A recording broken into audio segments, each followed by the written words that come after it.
We are back here with Front Office U Fridays, here with a special guest. Before we get to him, I am here with my co-host Ryan. Ryan, how's everything going today?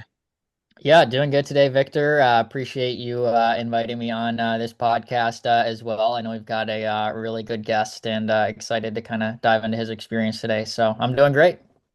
Awesome, glad to hear that. I know you're kind of on the off season as well, and our guest is as well. So we'll go right into that. We're here with Alan Ledford, who's the graduate sports administration's director at Wittenberg University. Gosh, that's a long title as well as a kind of a long university there. But tell us how that's going, and obviously, welcome to the podcast. Thanks for having me, fellas. I appreciate it.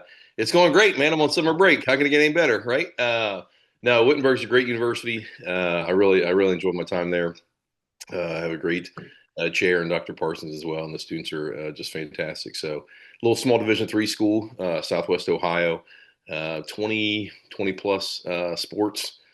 So we stay busy. I have a bunch of obviously student athletes that are in my classes, but it's a great university for sure. Yeah, I like the smaller universities. Ryan went to the University of Iowa, so he's obviously a little outside of our realm here. But I went to a D3 college, so I can definitely agree. There's just so much going on, and more than you actually think. Believe it or not, you can make a bigger impact. I feel so. Glad to hear that, and obviously Ohio's treating you well as well. So we'll go on here. We always like to ask our guests when it comes to college, because as you know, as being in that space, it's important for students to kind of figure out exactly where they want to go, but also understand what that looks like. So you obviously made the decision to go to Wilmington College. What kind of led you to that decision? And was it something that you were like, all right, this is a college that I've been looking at while I was in high school that I wanted to attend, and obviously just give us some insights on what kind of led you that direction. Right. I can probably say at this point all the wrong reasons, but it got me there, right? So I was going there to play baseball, and that's why I went. And like that's completely as honest as I can be. Their coach at the time came and recruited me 6 or 7 times. I had a couple offers from other small Division III schools as well. Wilmington's 20 minutes from where I grew up, and it just seemed to be the right fit. So some of my classmates from high school went there. It just seemed, hey, this is kind of an easy thing, right? Like, so I didn't, I didn't put much thought into it, which obviously, right, sounds terrible nowadays, but 150 years ago, it was like, hey, this guy's interested in me. Shoot, let's do it. And let's go play some baseball. And so that's why I went, plain and simple. Yeah, I mean, being looked at 6 or 7 times, I would have loved to even looked at once on my side, never did. So I didn't Yeah. have the luxury there. But I mean, being I think in general, just sharing your experience on that, like, look, it was because of baseball, and that's important because we do have a lot of athletes that obviously have gone through that. And I'm curious, I have to ask you, what position did you play for baseball, then that really got you there? Yeah. So in high school, I pitched. Everybody pitched in high school, right? If you were any good, and then I played center field. So then when I went there to Wilmington, I played center field. I loved it. Center field, I always say, is the best spot in the house, right? Because everything's in front of you. You can see everything. You don't take ground balls off the face. You catch easy fly balls. Like, hey man, let's go hit in the next hour. So yeah, it's a great time. Yeah, pitching in center field, I feel like two different things. One, you're getting, balls blasted to you, and then the other Yep. one, you get some time to be like, all right, it's coming here. I got some Yep. time to track. And like you said, not getting any ground balls right at you is definitely nice. And I think back in the day, a lot of kids picked grass in center field. So hopefully, obviously, it doesn't seem like that was your case since you Yep. did get recruited and stuff. But, Yep. leading into that decision, you obviously when it comes to obviously kind of going through the process of what degree you wanted, you went into doing the bachelor's degree of sports management. What kind of led you down that path? Was it more like you said, kind of easy because you already played baseball, you have that kind of familiarity of what it could look like? Yeah. So once again, right, for all the wrong reasons. But so I went to Wilmington to play baseball. I didn't even know they had sport management there, and so I went back in '98 to 2002, right? So 150 years ago. Some of the guys that are listening, but Wilmington was kind of one of the first adapters for sport management. So we had a great athletic director there, Terry Rupert. He is the man. He knows everybody, and so I went there my junior year. I thought, man, I probably should declare a major at some point, right? Like probably getting a little long in the tooth not to have a major. So my sophomore year, the equipment manager hit me up and said, "Hey man, you want to come wash some jock straps with me?" And I was like, "Absolutely not. That sounds terrible, right?" And then he's like, "Hey, you can do some more things, right? Some game management, this and that." And so it's like I kind of like the business side, right? The equipment side, the back side of sports. And so I just realized that then, hey, they have a sport management degree. Hey, this works out well for me, right? Like so, so we did that. Uh, and I'd been in sports, I've been playing a bit of baseball since I was two. I played all the sports growing up, but it just kind of seemed like a natural fit of, hey, wait a minute, I can still be around the game when I can no longer play. They're going to pay me to work games and shuffle some paper around. I can get behind this. And so it just seemed like a logical fit for me. Yep. Yeah, jock straps. I agree with you. The equipment side not as ideal as a lot of people think. And the people who do equipment, props to them. Like they Yeah. got a hard job. I can only imagine when I do my laundry. I'm like, man, it smells. I can only imagine all the other, stories they probably have as well as just in general. So the fact that he, came back to you like, hey, like it's not just this. Like there's other Mhm. opportunities to grow and learn. I think that's huge because believe it or not, there's some people who are like, oh, this is the only job, like you got to do this job, right? So the fact Yeah. that at a D3 college having the opportunity to really look at different areas and now like we have business intelligence, like we got a lot of different areas that are now even growing even bigger than it was back in the day. Not to age myself, but BI was very relatively new when I was in Yeah. college, and we didn't Sure. even know what the word meant. So, Yeah. curious too, like your biggest thing was, you went there for baseball, but then you also went back to college and you went to two different colleges, East Tennessee State University and then also United States Sports University. You must have loved school, is my understanding. Well, when you can't get a job, I guess you got to, right? No. So once again, right, it led me to baseball's wrapping up. It's now February, March, April of my senior year, and I was like, man, I probably should do something with my life. And so I applied to any grad school from Ohio South down to Florida. I applied to like 9 or 10, got into all of them. And Indiana State and East Tennessee State gave me tuition waivers, so full rides. So it was down to those two, right, for sure. And so I picked East Tennessee State. Uh, was there for a year and a half. I got my master's degree, and then I went and interned back at the OAC. So the OAC is the Ohio Athletic Conference, which Wilmington is in. And so I got to go back to Cleveland area and intern there, and it just once again seemed like a logical fit to where, hey, I could just do this for 2 years and then get out. And then I'll start my career, and that sort of happened. Right then, I became a substitute teacher because I'm just trying to, make my way. And then finally, I landed a job. So graduated in May, and then the following April-ish, I landed a job out at Harrisburg Area Community College in Pennsylvania. So assistant athletic director out there for 3 years. 30,000 kids. Only had about 9 or 10 sports. Once again, a community college for 2 year school, but loved it. Was an assistant basketball coach, and then I kind of worked kind of like a rec center. I mean, that's kind of what they called it. But basically, I was working 12 to 9 ish, making sure that the building didn't burn down, and then any sports that we had on campus, I was responsible for game management. So kind of the same deal I was doing at Wilmington as a student. Um, Loved it. My wife and I are both from Ohio, so we decided to move back. I was there for 2.5, 3 years. She started her master's degree back at Wright State, become a teacher. We moved back and then started a real estate business. I know that's not on the sport management podcast, but that's just kind of what happened, right? That's just our journey. Had some single family homes, had about 70 of those. I really enjoyed buying them. I really didn't care about managing them. So once we could no longer buy them, I said, all right, let's move on to something else. And that's where I went into the United States Sports Academy. I was teaching as an adjunct at a for-profit school, just business, marketing, computer classes. And then just education has kind of always been in my crawl. My mother was on the school board. My mother-in-law is a teacher. My wife's a teacher. A lot of my great friends are teachers. Once again, you summers off. And so none of the high school subjects, I mean, PE, health, business, just really didn't, I really wasn't happy with, hey, man, if I'm going to have to teach these. So once again, sports was just kind of there. And so I got on United States Sports Academy at that time. Now it's the United States Sports University. And started in 2013, finished in 2016. It was great for me. I mean, it was online at that point. It was newer for everybody ish, right? Like taking online classes, but it worked well for me. My summers, I would get in there and just bang out 4, 5, 6 classes in the summer. It's just really, really helped. And then kind of teach during the fall and spring semesters.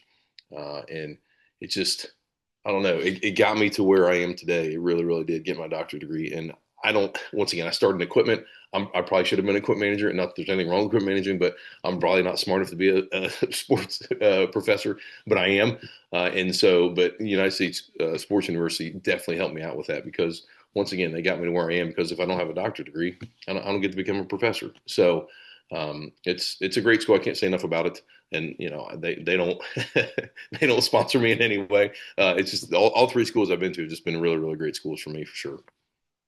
Oh, they should start sponsoring it after this podcast. I feel like a valid reasoning, especially all the kudos you give them. And I think Yep. something too is like, you have had the opportunity to really look at it in a negative way where we're like, hey, like I don't want to necessarily continue college or the degree there, but you realize what your ultimate plan was to teach, and you've always had that mindset in general. And you know, believe it or not, a lot of us, I think, in teaching don't necessarily think we're like, oh, we don't want to follow our parents' footsteps. And next, you're there, you're like, shoot, like my dad and mom definitely pushed me that direction. And I think also like having a full ride scholarship for anything, like that's pretty huge when it comes to schooling, especially nowadays. I mean, we can talk about how expensive things are getting even online, but going on to the experience you had, like it's huge because it really shaped you to where you're at today, as you can imagine. And then, your wife getting, their degree as well, and they're, kind of moving up the steps. It's kind of cool to see how you both were in that Mhm. time, were doing the same thing. And then,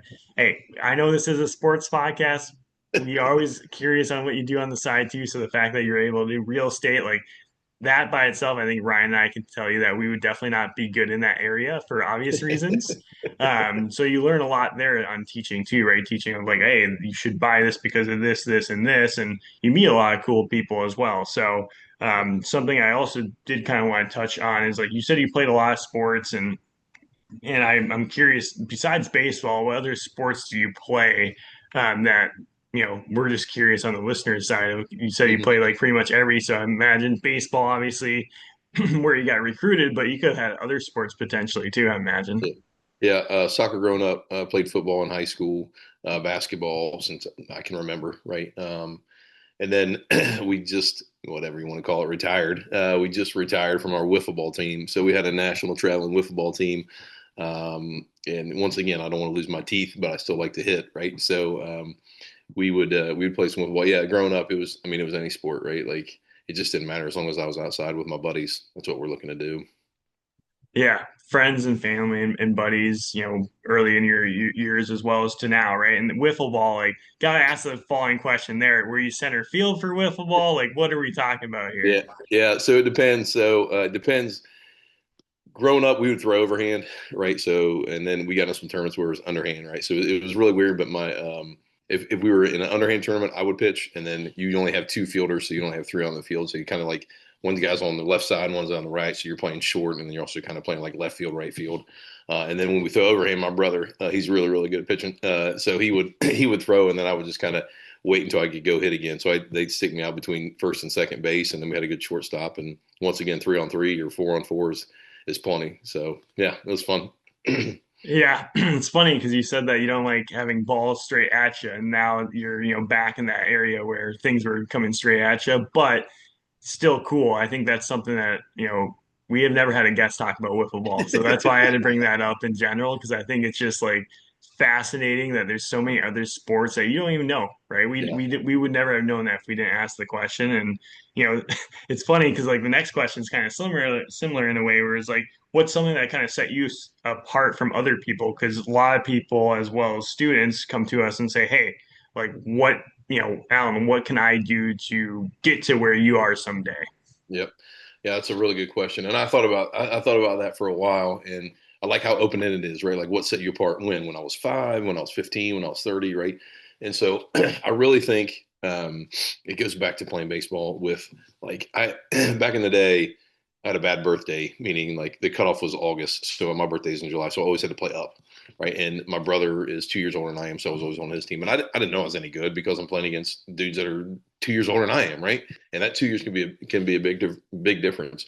And so I just wanted to be good, and so I think my grit is one thing that really, in my drive, like those are two things where, you know, I don't like to run, but we hop on the treadmill, boys. One of us is going to fall off, and hopefully it's not going to be me. But I'm going to go until I fall off, right? Like that's just kind of it. I might not be very good at it, but I want to be good at it, right? And so I'm just going to keep working and working and working until I become good at it. And so I feel like that's really taken, work ethic and all that stuff that I got from my parents, but just the drive and grit that they've instilled in us that you just got to be able to push through anything and overcome some adversity.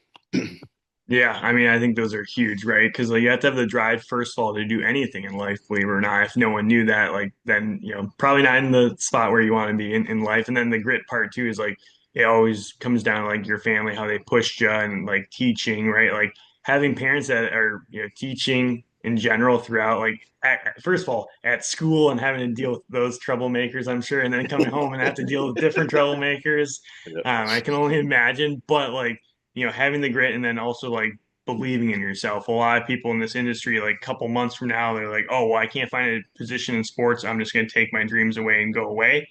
Your case, you're like, no, let me figure out how I can better myself, but also like, do wiffle ball, do other sports on the side where you can meet people and really, you don't like running, but you're like, hey, if I'm on a treadmill, and especially against your brother, I can imagine you're like, hey, you're gonna lose. I don't care what you Yeah. say. I could Yeah. be in a wheelchair after we're done doing this because it could be Yeah. tough, but you know that you're in Yeah. general wanted to do better. So I'll pass it here to Ryan to kind of share more on like the sports experience side as well. Sure.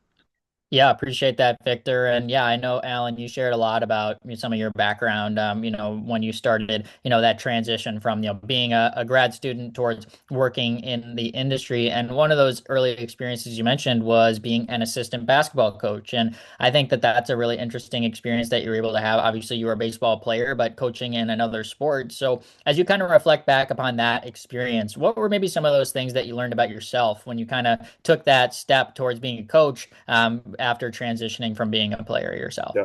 Yeah, that's a really good question. And it took me a while to learn this, but you can't care more than the players do, right? Like, so, I mean, my very first practice, we had a bad practice, and I'm up in the middle of the night, and, we're at a community college, and I'm just wearing my wife out talking about this and that, and like what we should be doing better. And she's like, it's your first practice. I'm like, yeah, but we got to get better, right? Like, and so, I've learned, whether it's that you can't care as much more than the players do, or hey, just calm down a little, right? Like it'll be okay, right?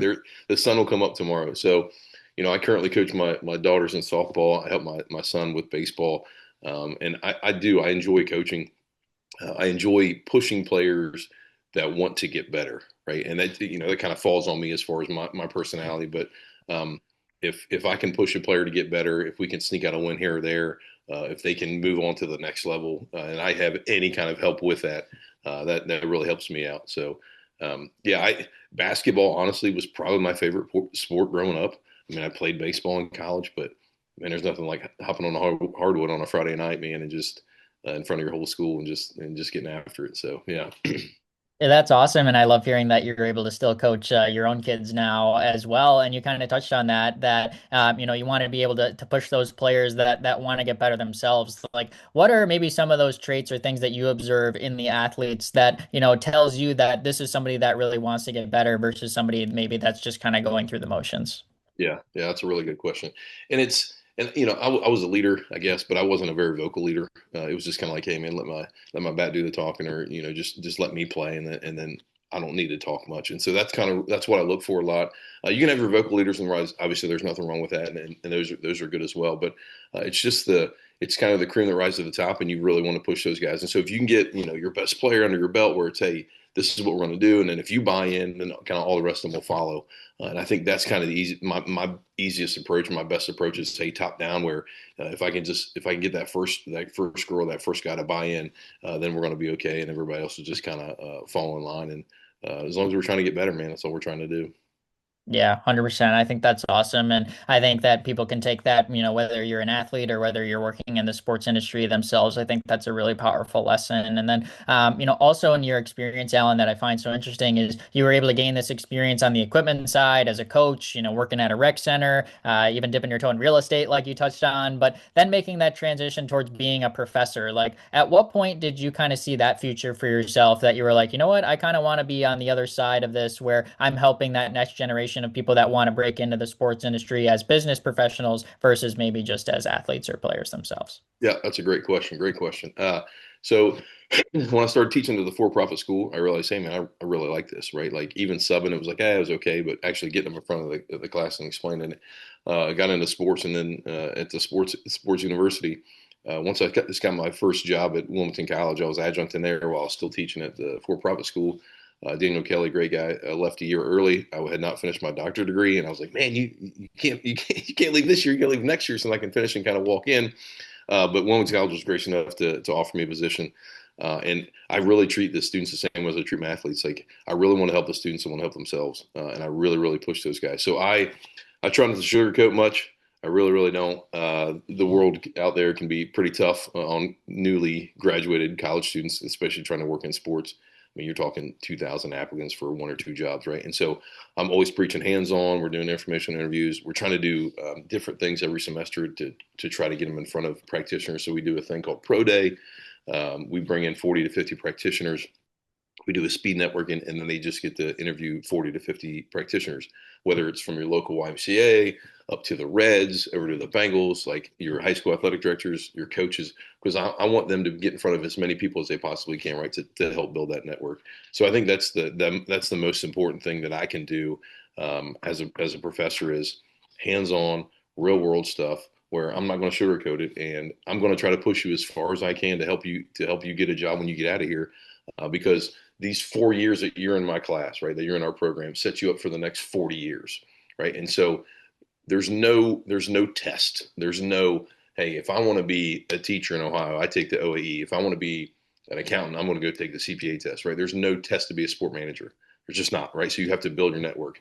And so very selfishly, very, very selfishly, my ultimate goal is to have enough alumni where I can call you up and I can just get a ticket anywhere in the United States, right? Like, hey, I'm going to this game. I need you to get me a ticket. And they work there, right? And it's very selfish on my part, but it's also like, man, if I have a network big enough where I can call anybody anywhere and they can get me a ticket, that's really, really cool, right? So like in the state of Ohio right now, I probably have an alum working in every single major minor um, sport organization here in Ohio. So like to me, that's really, really cool. And I say that kind of tongue in cheek, like, hey, I've never had to call somebody up, but I've been offered many, many tickets, which is really, really cool. But I think it's really neat. We go to the Final Four, we do the Super Bowl, we work the League World Series, we work a bunch of different things. Once again, if you can get that stuff on your resume, I can't guarantee you a job, but at least it's a conversation starter. At least it's an icebreaker. Yeah, I think that's so awesome. Even just hearing, like you mentioned, the pro day, I think that's such a great idea and a way for to give people maybe an opportunity to step out of their own comfort zone a little bit and interacting with new people. I can think back to some of those experiences for me when I was in college, and you kind of walk around and maybe you stand by a friend or two that you're with in the class, and you're like, oh, should I go over there? Should I talk to him? But Yeah, it's until you have some of those conversations that you learn a lot about yourself as much as those other people that you're around too. And I think one thing you mentioned there, Alan, that I want to touch on is kind of you said building your network, but kind of in that situation, like you were talking about, like it's one thing to kind of know of these people and be like, oh yeah, I maybe had one conversation, but to be comfortable enough to reach out and say, hey, I'm going to be in town, like would love to connect, grab tickets, whatever the situation is. Like, what would you say that you recommend to your students as they're kind of stepping into a pro day type experience or entering the field after you're graduating? That maybe some advice for them in terms of how to approach those early situations while they're still young in their career. yeah, great question. So, people talk about networking, right? Like what networking is and how to do it and all this stuff. It's just talking to people, right? And it seems so hard. So the kind of the major thing that I do is, and I've learned this, right, just through teaching. I bring in a lot of guest speakers, and that's fine, right? Like that's all good. But my thing is, how can you explain to my students that you're here and then but you were here as a student? Like it's that bridge, right? You have to bridge that gap, and you have to be able to explain to the students, hey, I did this, this, and this, and that's why I'm here. Because a lot of my students, rightfully so, put guys that work in sports up on pedestals, or gals that work up on pedestals, which they should, right? Like, hey, I've been in this for 20 years. It's like, oh my gosh, how did you get that job, right? And it's the key of like where you're going from year zero to year one, how you got that job, right? And that's closing the loop, and that's figuring out how they got that job and what they needed to do. And so I always stress that question when we bring in a guest speaker. How'd you get from point A to point Z, and your daily and your future and all that stuff. But to me, the most important aspect is changing from being a student into a career, into a practitioner. And ultimately, right, when we do these pro days, I want everybody from my alum network to come to these pro days, right? Like, we can have local folks come, and that's okay, and that's cool. But the more people that come to the pro days means the more people that are working in sports from our program, which is also a great thing. Yeah, totally is. And I think that that's awesome that you're able to kind of pass that on to your students and leave that impact with them because, it's a very relatable situation that we all went through at different points in times. And I think it's great that you take that initiative too. And kind of transitioning towards your experience now, I know you touched on a little bit about this at the start of the podcast, being at Wittenberg, but what would you say is maybe the biggest challenge that you face in your job now as a professor, or something that maybe kind of surprised you as you kind of stepped into that role that was an obstacle or was a challenge for you? Like, what would you say? I know you touched on overcoming adversity earlier in this podcast. So, what would you say now in your current role is kind of that biggest challenge that you face? Yeah. To me, honestly, it's not doing what I did last year, not doing what I did 2 years ago, right? It's staying current. And so I know you guys had Stuart on here from Breaking Into Sports a couple of podcasts ago. So I snagged his book, read it. I'm like, man, this would be great. So I turned it into our textbook for one of our classes, right? It's not a textbook, but it really is, right, for students. And I'm like, man, if this can work, right, I don't need to reinvent the wheel. I will happily benchmark stuff, also known as stealing stuff, right? But it's out there. So I bought a couple of copies, about 30 copies of his book, and I'm going to share it with my students, and anything I can do to help those guys get jobs in sports is what I'm looking to do. So just staying current. We do a lot of podcasts. We listen to a lot of podcasts. We do a bunch of case studies. And I feel like with case studies, even if it's a 10-year-old case study, I can change a couple of things and then it's new again, right? Like whether we're going to go up or down in a football subdivision, and then we change that to NIL, right? Like you can change case studies so easily. And it's just storytelling. I'm not a big believer in definitions. I'm more of a storyteller where, hey, if I can remember that story, I got a better chance of using that in the future. So those are kind of the couple of things that I try to keep at the forefront. Kids are changing, students, whatever, they're changing every day, right? Like um, it's a touch and go where I've had parents contact me about their student and this and that, and I'm like, man, they're 18 and 20-year-olds. Like, eventually they got to start growing up, right? And so I'm a big proponent of, hey, you can't hand in late work, because in the real world you got to meet a deadline. If you don't meet that deadline, then it's gone, right? And then you're gone, and then you're fired, right? So a lot of students struggle with that in my classes, but I'm pretty hard on it because that's the real world. You don't get a day later or 2 weeks later and you're like, oh man, I'm going to hand this in, and then you keep paying me, right? It just doesn't happen. So there was a lot of, when I started at Wittenberg, there was a lot of, hey man, this guy's pretty tough. It's just the way life is, right? Like, it's just, we had this scheduled, and if I say, hey fellas, I'm going to show up an hour later, it may not work, right? So like, you have to show up when you need to show up. So I think being accountable is probably the number one thing that I really push for my students. Yeah, totally. And I think that's maybe even undervalued in kind of our, modern society now, holding people accountable towards, their actions or, actions they don't make, like you said, with late work or not showing up on time. And I think that's great. And, definitely something that I'm sure all your students will take with you into the real world, and I'll make it more, impressive of a candidate when they get there, even if they don't necessarily see it in the moment. So I think that that's awesome for you to be able to share on that, and also be innovating as well, not saying, oh, I, did this 2 years ago is great. Well, you got a new group, a new classmates coming in, kind of like a baseball comparison there, where say you could be a hitting coach and you got new players coming in. What you told one player how to swing a bat may be different than the next group. So I think that that's so cool that you're able to take a lot of those principles you learned from being a player into being a professor now too. And you touched on the start of the podcast as well about Dr. Jen Parsons and her impact at Wittenberg. Would love for you to be able to just share, like, what kind of an impact has she kind of left on you, as you've kind of developed in your career over the last few years as well.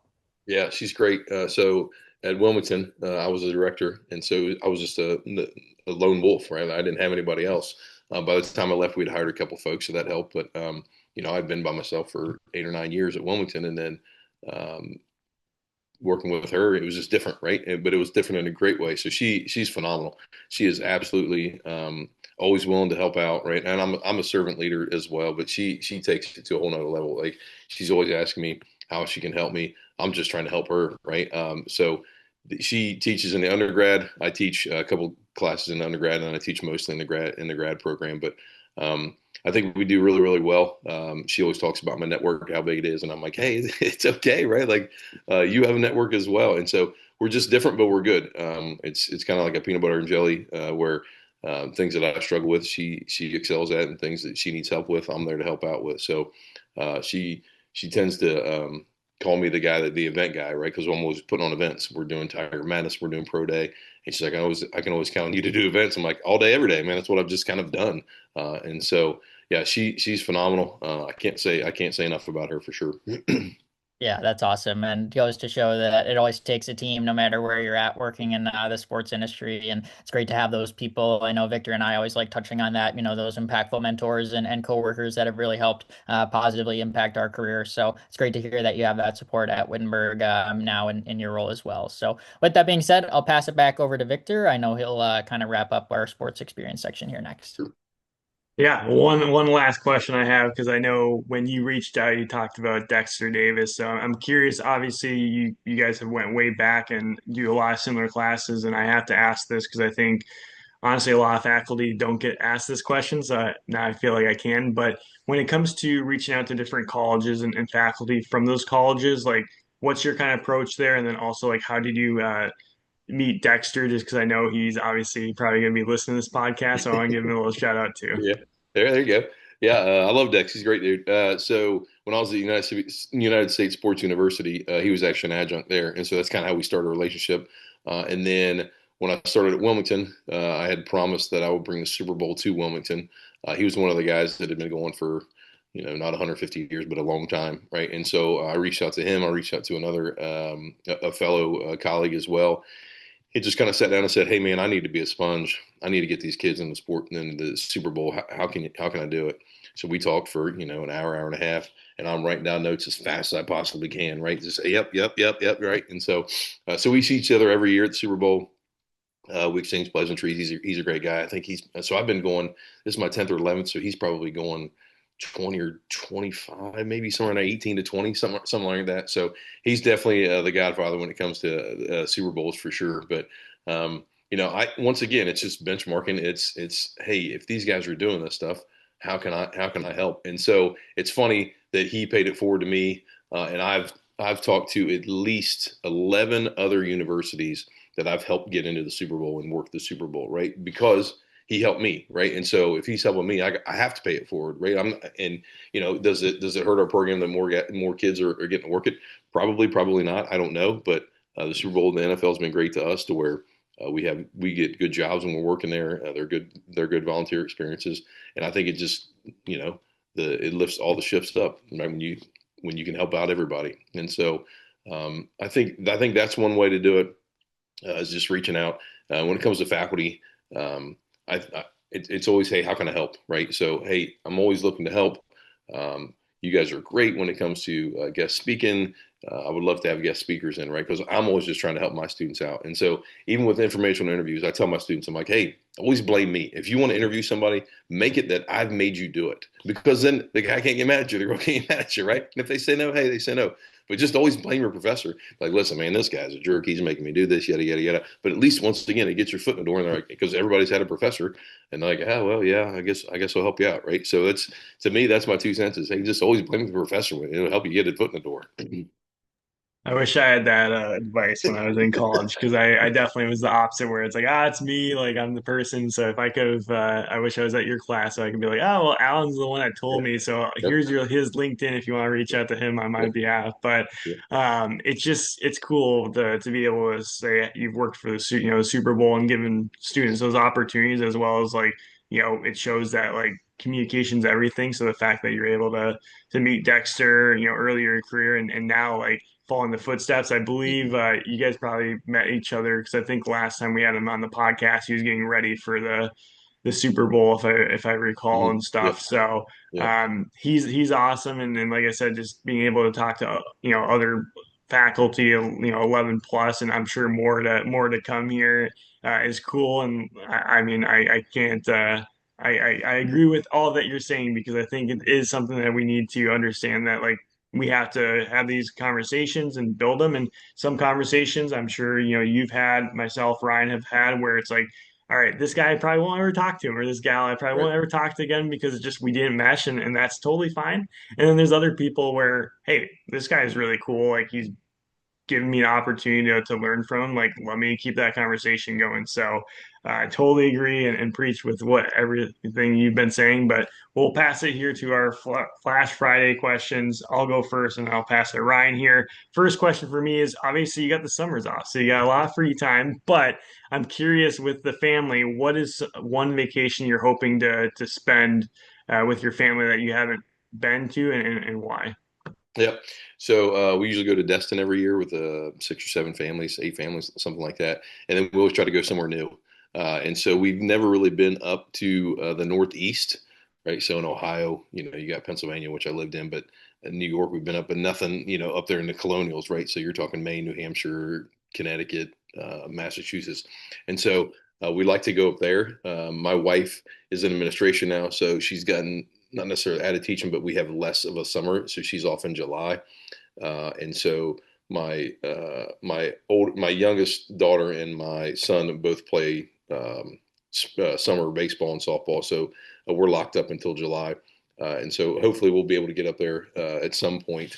But like I said, I've never been that far east, that far north that I would love to. A couple years ago, we drove a Prius from Ohio to Montana to Florida back to Ohio. So that was a 3 week excursion. I wouldn't recommend it, but it wasn't terrible. But yeah, somewhere up in the Northeast for sure. Well, driving now it's so expensive. You might be taking the plane this time around. At least here in Seattle, we're Yeah, witnessing like $6 per gallon, which is like, all right, I might just take the scooter and or walk to the yeah, store or something just to burn some calories and feel good about yeah, myself. But that's awesome to hear that you plan on traveling, and I think that's huge. My family traveled a lot, and I remember the minivan, and we had the minivan, so we weren't as cool as the Prius, but going through that was just pretty crazy, and a lot of arguments. I'm sure there's always arguments. People are like, "Oh man, 8 hours in a car ride," and Ryan's the expertise. He travels basically for work, it seems at this point. But the last question I had here until I pass it to Ryan is. You're talking about NIL very shortly. So if you had an NIL deal, say we'll bring it back to baseball, right? You get someone comes up to you and says, "Hey, I got an opportunity for you for an NIL deal. What company would you choose and why?"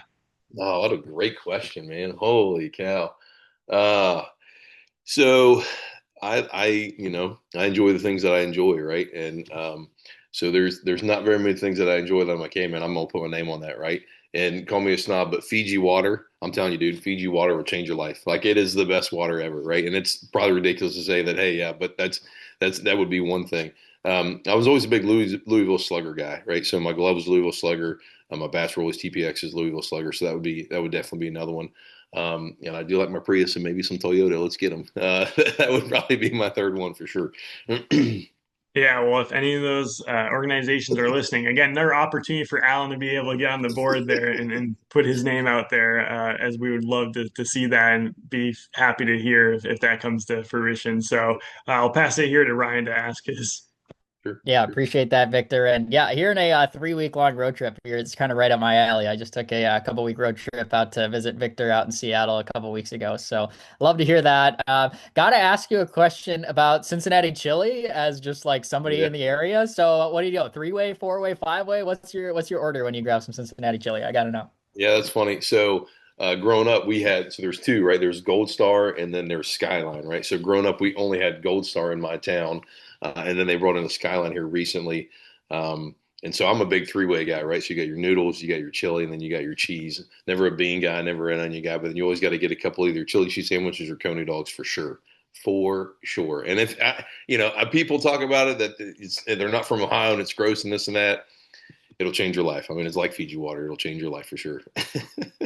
Well, I like hearing that. I go three-way whenever I travel into the area as well, and I'm glad that's not just like frowned upon from a local. So I'm No. glad to hear that from you as well. And then my last one, we talked a little bit about wiffle ball earlier, but I gotta ask you more about wiffle ball, of course, because of how awesome and unique it is. So let's say I know you may be retired, but like you're drafting a team, like anybody dead or alive, any human being, like you got first pick, wiffle ball tournament. Yeah, who are you picking? Like your all-time top player, like first overall selection. You know, everybody's lined up on the chalk line. Anybody's on the board. Who's all-time human being? Who's your first pick in a wiffle ball tournament? That's crazy, man. That is a good question, right? I mean, it would be my brother, but I can't pick him. That'd be ridiculous. Um, like I mean, Barry Bonds, he's got to hit one every time, right? And so in wiffle ball, you need some quick guys, but if you can hit it a mile and a half, man, give me Barry U.S. Bonds all day long. That's for sure. Yeah, I mean, really hard to go against that. You know, even if you get like the best knuckleballer throwing a wiffle ball, Barry's still gonna barrel that thing up. I'll be honest with you, that thing doesn't have a chance. So that's a pretty good pick. I'm not gonna lie, and good way to wrap things up. Been a ton of fun to chat with you today, Alan. Appreciate you sharing all great advice and having some fun with us here at Flash Friday for the end. So for our listeners that have kind of made it all the way through to this point of the podcast, what would you say is the best way for them to get in contact with you if they have any follow-up questions of their own? Yeah, check me out on LinkedIn for sure. Just Alan Ledford on LinkedIn, and then you can hit me up on email. It's Ledford A, so LEDFORD A at Wittenberg.edu. Those are the kind of the two easiest ways. And even during the summer, I'm checking my email. I'm on LinkedIn probably every other day. I think LinkedIn, right? People call it a professional Facebook or whatever. I'm not on Facebook. I'm not on many of those other socials, but for me, for LinkedIn, it's a great way for me to keep my Rolodex where what my alum are doing and how I can get future guest speakers in for sure. So I'm always on there. And if you can't find me, reach out some way and I'll get a hold of you for sure. Awesome. Well, we appreciate that. We'll throw both the link to your LinkedIn and also your email in the description of this podcast for all of our listeners to be following up. It's a big reason that Victor and I wanted to start up this podcast, connect our listeners with people that are crushing it in the sports industry, doing great things. And Alan's obviously a great example of that. So we appreciate you again for joining us today, Alan. Thanks again to Victor for hosting this one along with me. And we'll be back again next Friday with a new episode. Take care, everybody.